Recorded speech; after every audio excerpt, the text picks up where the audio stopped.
Hello, what's up geng? Welcome to my channel. Sebelum nonton video ini jangan lupa di like, comment, subscribe.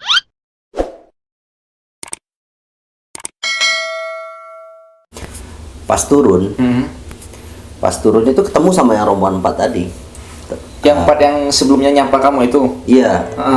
Bukan, ini rombongan yang memang betul yang dari Madiun, dari pos yang sama. Oh iya. Jadi pas turun saya tanya, kayak mana tadi malam kena badai enggak? Iya mas, kena badai. Tapi sebentar. Sebentar gimana? Saya bilang kan. Saya itu nyampe jam 11 malam kena badai. Iya mas, paling kami cuma 1 jam aja yang kena badai. Habis itu ya hujan, cuman hujan biasa, nggak ada badai.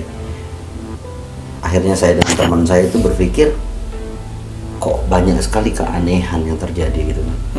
Terus akhirnya kami turun dan terus turun, nyampe di warung setelah pos 1 itu, situ ada warung. Itu ibu-ibu bilang, wah tadi malam hujan lebat bu. Saya bilang, oh masa iya mas, katanya. Loh bener bu, hujan lebat sekali. Bilang, badai. Enggak mas, di sini aja nggak ada hujan, katanya. Terus saya pikir lagi, loh kok aneh lagi. Akhirnya saya beli jajan lah di warung itu, nongkrong agak. Dan waktu itu memang hari Jumat, soalnya mau ngejar sholat nggak kekejar. Jadi kami putuskan berhenti. Pas berhenti di warung itu banyak cerita tentang gunung lah. Ini gimana di gunung ini? Wah, sebenarnya gunung ini nih kayak gunung cerita apa ya? Cerita zaman dulunya kuat mas di sini. Dia bilang gitu. Oh gitu kan. Saya nanya kan. Saya kemarin ketemu rombongan, mbak. Ketemu rombongan. Iya ada 14 orang anak sini. Wah nggak ada yang daki mas. Yang daki itu cuman rombongan sampean, katanya. Duh, aku bilang, rombongan gimana mbak? Aku bilang, iya, yang rombongan ini katanya sampean berdua, sama tadi ada yang 4 orang, dan yang 4 orang itu udah turun. Karena memang waktu kami siap-siap untuk turun, kami prepare barang, kami lagi makan, mereka udah duluan memang dari puncak tadi. Tapi kami udah nyampe puncak duluan gitu. Dan mereka udah nyampe pos, kami balik itu bertanya-tanya terus, ada apa di Sumbing. Pas nyampe pos, orang rame. Pas hari Jumat itu orang rame. Kami udah nyampe pos, rame. Mau ngedaki maksudnya? Mau ngedaki. Orang rame mau udah ngedaki ya, dari Jakarta dan sebagainya kan. Terus saya bilang, gimana mas? Ada salah satu bapak yang menanyakan, gimana mas pendakiannya? Aduh pak, ngeri, saya bilang. Ngeri gimana? Iya pak, banyak sekali hal aneh pak. Nah akhirnya saya ke lokennya itu, perizinan. Pak, saya nanya pak, yang dari sini ada yang 14 orang nggak daki? Saya bilang. Dia bilang, nggak ada mas, cuma rombongan sampean sama yang rombongan berempat tadi. Sumpah pak, saya ketemu pak. Saya bilang, 14 orang anak sini pak. Mereka lewat jalur ini juga, aku bilang kan, ini jalurnya itu via Kali Angkrik namanya. Via Kali Angkrik yang biasa orang bilang Neval Panjapa itu. Nggak ada mas, cuman sampean. Waduh, saya pikir lagi, loh itu rombongan siapa? Saya bilang gitu. Nggak paham aku kan. Akhirnya, udahlah. Gimana mas pengalamannya? Ditanya gitu sama bapak itu. Ngeri pak, saya ketemu babi pak. Tapi nggak ada babinya. Semua sontak seketika itu orang yang ada di pos itu ketawa. Hahaha, katanya kan. Hebat sampean, katanya. Sampean kuat berarti. Kuat kenapa pak? Itu bukan babi mas, tapi penunggu Gunung Sumbing. Itu hewan pak, menyerupai hewan, katanya. Tapi babi pak? Bukan. Tapi suaranya kayak babi pak. Dia bilang gitu. Bukan mas, itu penunggu Sumbing. Kalau sampean bisa ngelewatin fase ini berarti sampean bisa daki gunung, katanya. Loh kenapa?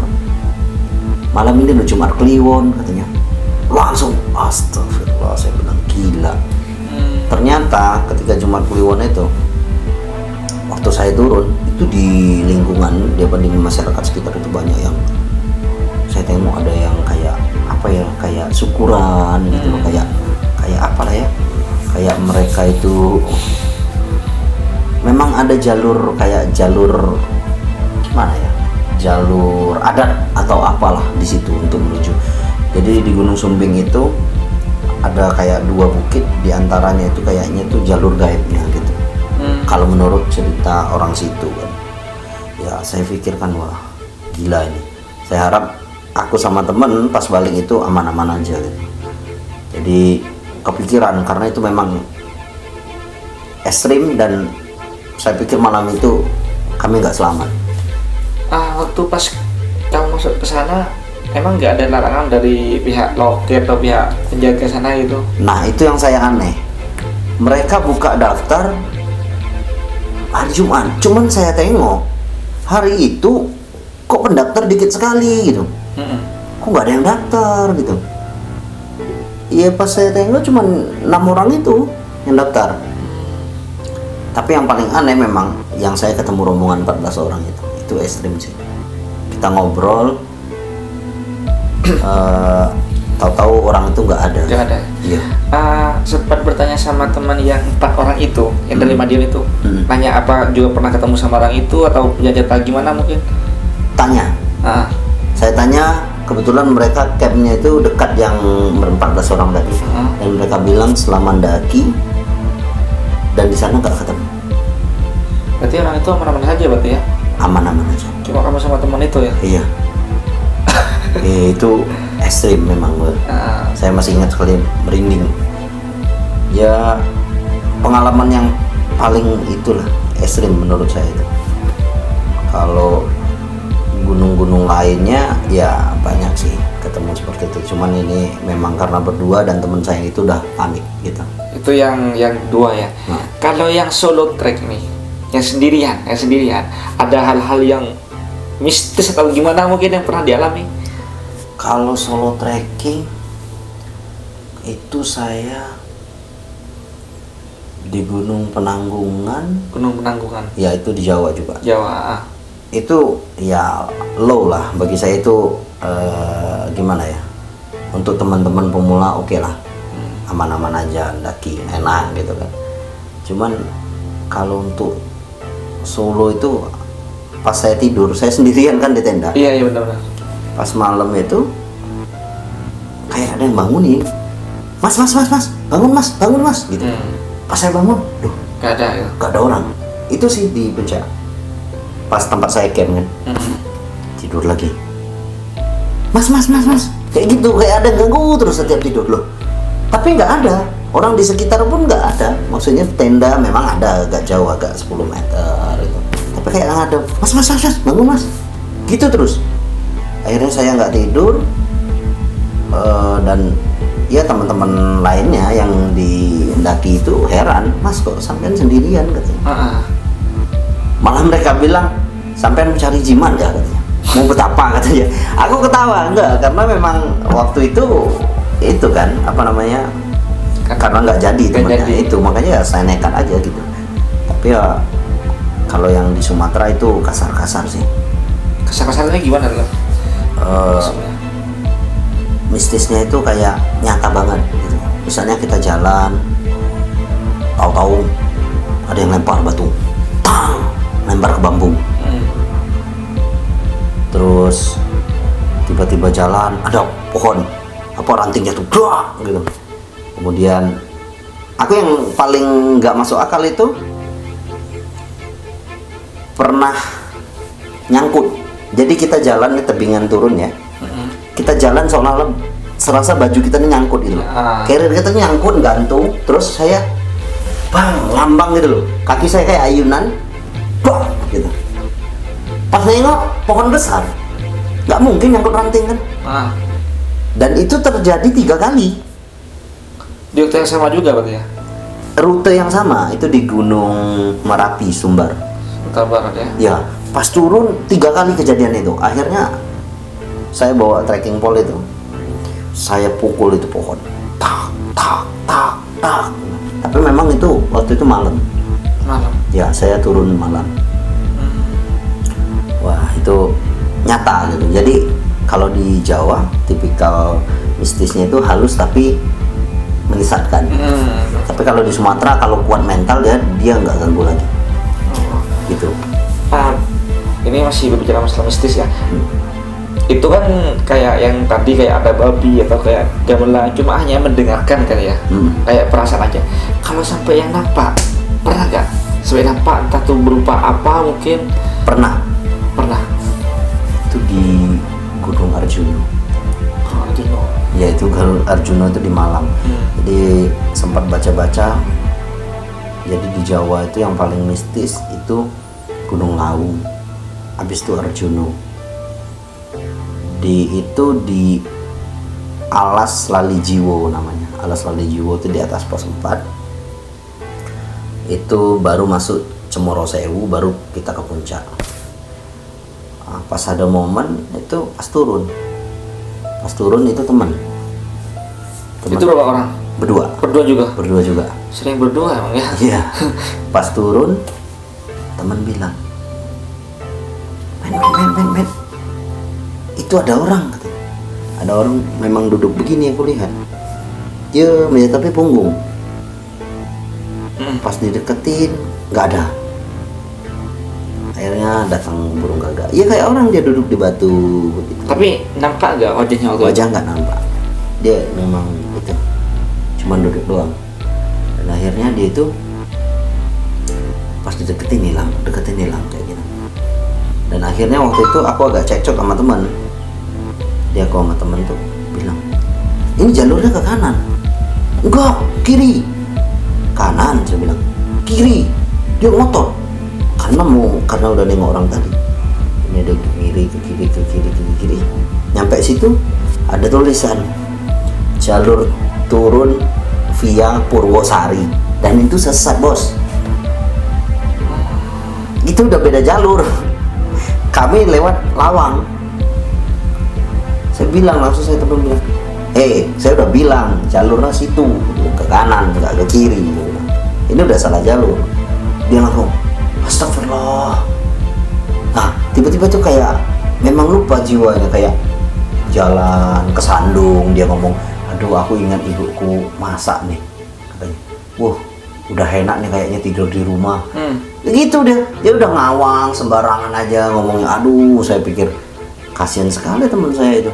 Akhirnya kalau nampak gitu sering sih di beberapa gunung yang lainnya juga.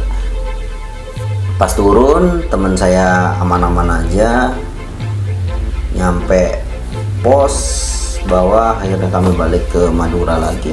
Pas di Madura dia ngomong, teman saya baru cerita, ternyata dia nyampe seminggu pun di Madura di mes itu masih ada yang ngikutin. Masih berasa ada yang ngikutin ya? Masih ada yang mungkin ngikutin. karena efek, karena dia menuruti jalan yang itu mungkin ya? Iya, mungkin dia datengin itu kan. Akhirnya dia ngikutin. Nyampe ya dia nggak tenang lah, hampir semingguan dia nggak tenang setelah turun mendaki. Akhirnya dia balik ke kampungnya, dia mencari orang pintar lah kayak gitu yang bisa bantu ngobatin. Nah itu baru baik lagi. Jadi bener adanya sih yang alas lali jiwo itu. Kata bahasa Jawa kan alas lali jiwo itu melupakan jiwa. Jadi kayak kita tuh lupa sama jiwa kita gitu loh, kayak gitu.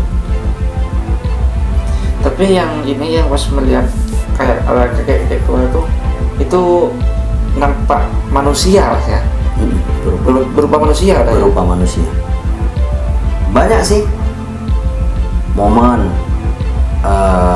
aku ndaki di Gunung Talang namanya, itu di Bengkulu, di Sumatera Barat. Itu aku kan tidur sendirian. Jadi ini temen momennya. Jadi pas saya tidur, tiba-tiba temen ini mau ngambil air minum. Pas dibuka dia kaget. Aku tidur pelukan sama orang. Iya, pelukan sama orang. Dan itu katanya jaketnya warnanya putih-putih begitu. Jadi temen tuh takut, tapi nggak nampak wajah. Jadi aku tidur kan miring ke kanan. Nah yang saya peluk tuh di depan saya, tapi ngadap ke kanan juga. Gitu. Jadi sama posisi gitu loh. Gitu. Temen tuh ketakutan. Itu malam ya? Malam, tengah malam. Pas pagi temen nggak berani cerita, tapi pas nengok akunya takut dia, kayak rasa-rasa kayak hindar kayak gitu. Pas turun baru dia cerita, ngomong, "Bang, aku tadi malam lihat abang tidur sama cewek." "Gila kau," bilang tuh, "tidur sama cewek apaan?" Aku bilang, "Iya bang, pas aku mau ambil air." Ini saya tuh. Dia akhirnya ketakutan itu. Jadi memang kalau menurut saya, sepengetahuan saya, itu kalau hal-hal kayak gitu di hutan atau kita berarti ada kita atau anggota kita itu ada melakukan kesalahan sih kalau mereka menunjukkan diri gitu.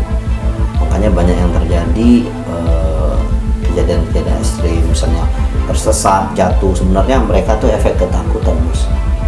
Karena mereka efek takut, lari, panik ya, kesandung batu atau nyangkut kayu. Nah, di situ lah mereka banyak trouble sih. Kayak gitu. Oke. Ini yang terakhir juga Mas.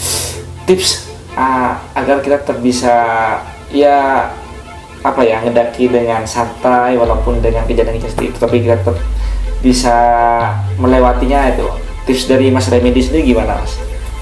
Yang pertama, daki gunung itu perbaiki niat. Niatnya.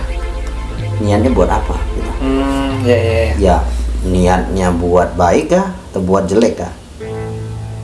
Kalau bisa ya buat baik. Contohnya memang mau menikmati alam, mau menikmati alam dan juga sekaligus olahraga. Nah, kemudian kita mengenal lebih dekat karakteristik alamnya. Dan satu hal yang pendaki sering lupa, itu dengan kata-kata penakluk. Oh iya. Jadi dia mau naklukin gunung ini salah besar. Ketika kita udah lontarkan kata-kata takluk, berarti kita mau sekarang menentang gitu ya. Kayak ya namanya menakluk, bikin takluk berarti dia jadi seolah-olah anak buah. Kita nggak akan pernah bisa lawan alam, Bos. Apa air, udara, tanah itu alam. Kayak mana kita mau ngelawannya? Nggak bakal kita kuasain itu. Kemudian tentu yang kedua, knowledge ini ilmu pengetahuan lah. Jadi daki nggak asal daki, ngikut tren yang banyak tuh anak-anak alay, ya bisa dibilang alay lah. Mereka daki tanpa peralatan yang baik, tenda nggak bagus, carrier nggak bagus, sepatu nggak bagus. Seperti apa dulu ya? Nah, jadi mereka kurang pengetahuan tentang pendakian. Mereka nggak tahu cuaca ekstrim itu gimana. Kemudian apa-apa yang harus dilakukan ketika hujan. Kemudian ketika badai, ketika kabut, mereka nggak tahu. Jadi kayak asal-asalan gitu, ngikut-ikut teman gitu. Ada juga orang beberapa tiba-tiba dia mau daki gunung yang paling tinggi dulu pada baru pertama. Bukannya kita melarang, cuma kita harus adaptasi dulu seperti ini toh, daki gunung gitu. Jadi sama kayak manusia, nggak mungkin kan baru lahir tahu-tahu dia langsung lari. Baru gerak-gerakkan jari dulu. Jadi prosesnya tuh dari step by step lah. Kemudian peralatan paling penting. Harus menyesuaikan dengan kondisi ya juga ya. Peralatan dan juga makanan. Kemudian ya pesan-pesannya untuk bagi teman-teman yang daki itu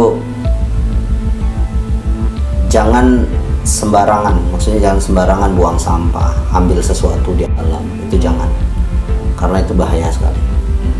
Kita aja rumah kita kalau kita dicuri orang marah ya. Diganggu aja marah, apalagi ini alam. Siapa yang tahu di alam gitu. Tipsnya seperti itu. Dan juga ya seperti kata-kata pendaki lain, jangan ambil selain foto. Ya boleh kalau mau foto, dan itu juga harus diperhatikan kalau mau foto juga jangan ekstrim. Ada yang ekstrim gantung-gantung di kayu lah atau di tepi batu, itu bahaya banget. Dia tetap perhatikan semuanya untuk keselamatan, karena daki gunung tujuannya adalah pulang. Daki gunung tujuannya adalah pulang. Iya. Percuma kita daki gunung kalau tujuan kita nggak pulang. Dari mana kita berangkat, dari situ, di situ juga kita endingnya. Oke. Nah, gitu Ini sih. quotesnya bagus banget ya. Itu. Oke teman-teman, demikianlah cerita dari Mas Remedy yang sudah bukan pelaklut ya, tapi sudah menikmati perjalanannya di gunung-gunung yang ya sudah lumayan banyak ya, sudah lewat, dan juga banyak juga pengalaman yang didapat, dan juga banyak pula pengalaman-pengalaman yang tidak masuk akal ya. Tapi kita bukannya tidak percaya, karena hal seperti itu pasti ada, walaupun kita tidak bisa melihat. Setidaknya kita tidak usah sok-sok berani, tapi jangan terlalu terlarut dengan hal-hal seperti itu. Jadi intinya kita harus kuat mental, kita bisa menghadapinya, dan jangan terlalu gegabah seperti itu. Oke Mas Remedy, terima kasih atas cerita-cerita yang sangat menarik, sudah mengisi channel YouTube saya. Next time kita bisa ketemu kembali di lain cerita. Oke, terima kasih. Assalamualaikum warahmatullahi wabarakatuh.